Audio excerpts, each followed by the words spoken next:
D എഫിന് ഉള്ള ആത്മവിശ്വാസത്തിൻ്റെ കാരണം ഈ തദ്ദേശ തെരഞ്ഞെടുപ്പ് വിജയിച്ചത് തന്നെയാണ്. അതെ. പക്ഷേ ഈ ആത്മവിശ്വാസത്തിന് ആയുസില്ല എന്നാണോ ഇത് പറയുന്നത്? ഇതിനകത്ത് ഈ രീതിയിലാണ് പോകുന്നതെങ്കിൽ ജനങ്ങൾക്ക് UDF ഭരണത്തിൻ്റെ ഉറച്ച നിലനിൽപ്പിനെക്കുറിച്ച് ആശങ്ക വരും. അത് LDF ഇനി വരുന്ന തെരഞ്ഞെടുപ്പുകളിൽ മുതലാക്കും എന്നുള്ളതാണ് പ്രശ്നം. അപ്പോൾ UDFന് എന്ത് മറുപടി പറയാനുണ്ട്?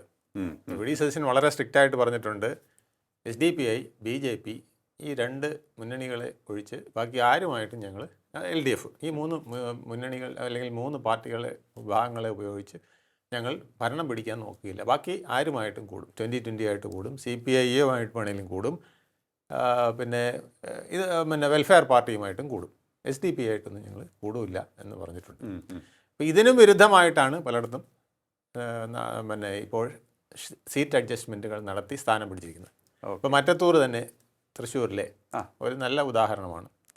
8 പേര് മറ്റത്തൂരെ മുറ്റത്ത് കോൺഗ്രസ്സുകാരായിട്ട് നിൽക്കുകയായിരുന്നു. പക്ഷേ ഇലക്ഷൻ വന്നപ്പം ഈ മുറ്റത്ത് നിന്നവർ അപ്പുറത്ത് BJPയുടെ പാളത്തിൽ പോയി അവിടെ ഒരു സ്വതന്ത്രനെ ജയിപ്പിച്ച് മറ്റത്തൂർ ഭരണം പിടിച്ചിരിക്കുകയാണ്. അപ്പോൾ ഇതൊരു അന്തർധാരയാണ്. പക്ഷേ ഇപ്പോൾ പറയുന്നത് അങ്ങനെയല്ല, ഞങ്ങൾ BJP ആയിട്ട് കൂടുകയൊന്നുമില്ല, ഒന്നിച്ചിരുന്ന് വോട്ട് ചെയ്തു, ഒന്നിച്ചിരുന്ന് ഭരിക്കുന്നു, പക്ഷേ ഞങ്ങൾ കൂടില്ല എന്നാണ് അവർ പറയുന്നത്.